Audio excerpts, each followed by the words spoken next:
karihal musyrikun walau karihal munafiqun.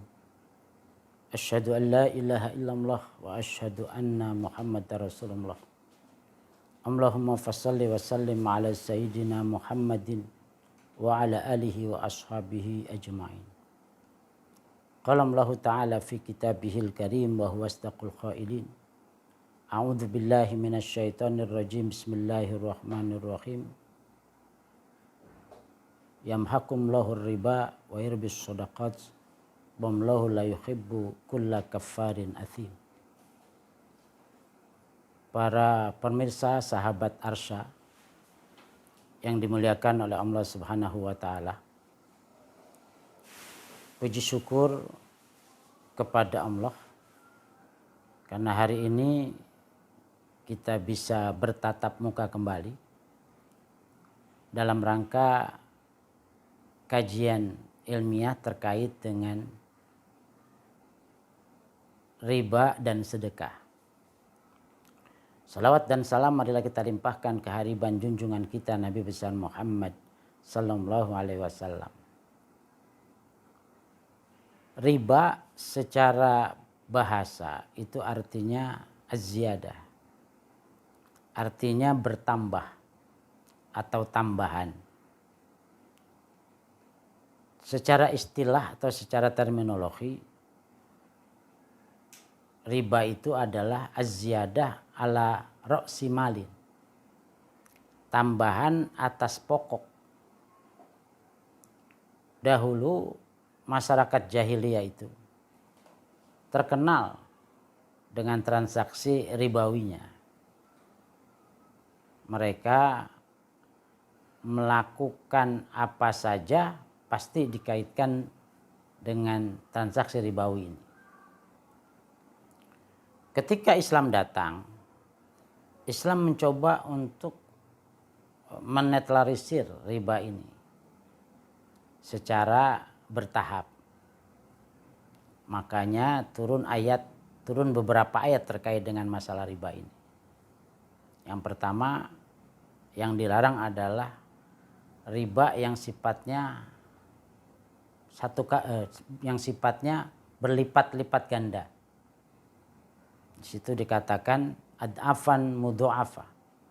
Jadi riba yang dilarang itu adalah riba yang berlipat ganda. Meminjamkan uang misalnya kalau kontek di masa kini 1 juta, mengembalikannya harus 2 juta. Itu 2 kali lipat. Lalu kemudian Al-Quran menegaskan wa halallahu al-bai'a wa harramar riba. Allah menghalalkan jual beli dan mengharamkan riba secara total. Lalu ada pertanyaan, kenapa jual beli itu disejajarkan dengan riba?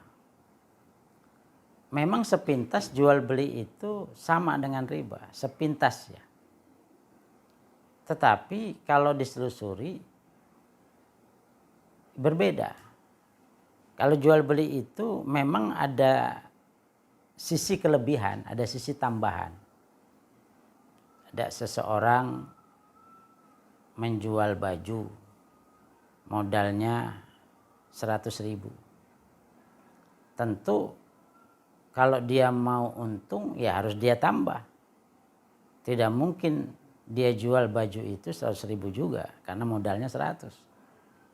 Minimal dia jual ya 105.000 atau 110.000 atau 120.000, terserah. Ada memang tambahan yang didapat di situ. Beda dengan riba. Kalau riba itu tidak ada yang dijual. Yang ada pokok dari uang yang diberikan atau yang dipinjamkan itu harus dikembalikan sesuai dengan ketentuan yang ditentukan oleh yang bersangkutan. Mau berapa persen dia menentukan tambahannya. Artinya di sini bahwa tidak ada yang dijual. Lalu kalau ada yang mengatakan itu kan uangnya dijual, ibaratnya sebagai barang dagangan. Perlu diingat dalam Islam uang itu bukan barang dagangan. Uang itu adalah alat transaksi. Jadi tidak bisa diperjualbelikan. Hadirin sahabat Arsa yang dimuliakan oleh Allah Subhanahu wa taala. Sepintas orang yang berinteraksi dengan harta ribawi itu sepertinya dia beruntung, bertambah terus. Kenapa? Coba Anda bayangkan. Seseorang meminjamkan uang kepada orang lain 1 juta misalnya. Lalu dia menuntut bunga 10%. Secara otomatis 10% dari 1 juta 100.000. Berarti bulan depan dia akan punya uang 1.100.000. Otomatis bertambah uangnya.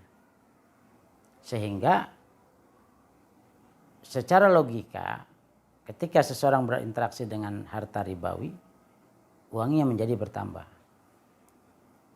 Lalu bagaimana dengan sedekah? Berbeda dengan sedekah.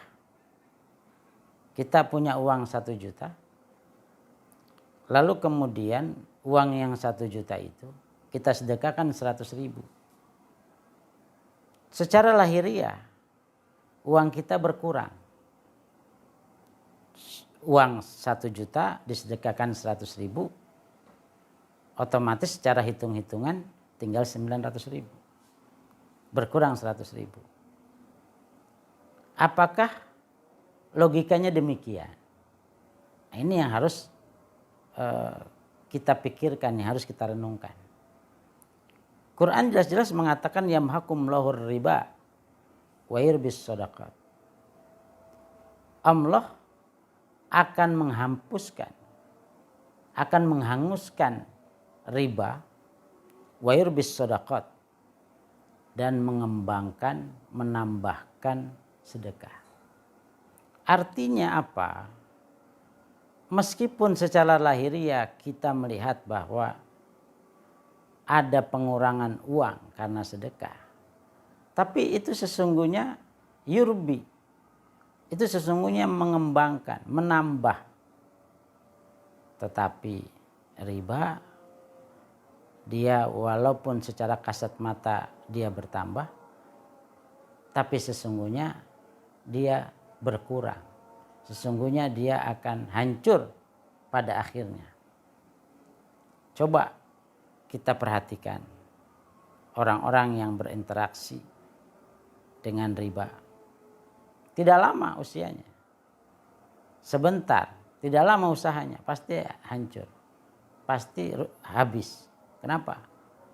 Karena Allah sudah berjanji yamhakum lahur riba wa yurbis shadaqat.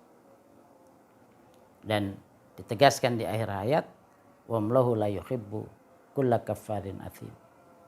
Allah tidak menyukai setiap orang yang kufur dan orang yang berbuat dosa. Kenapa kemudian orang yang berlaku riba ini hancur semuanya?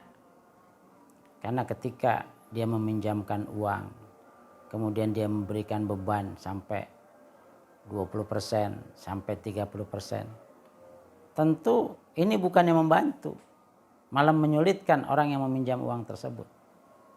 Tentu umumnya orang yang seperti itu, pasti sebenarnya dia juga kalau tidak terpaksa, dia tidak rela. Tapi dia mau kemana lagi kalau bukan ke situ? Akhirnya dia meminjam uang.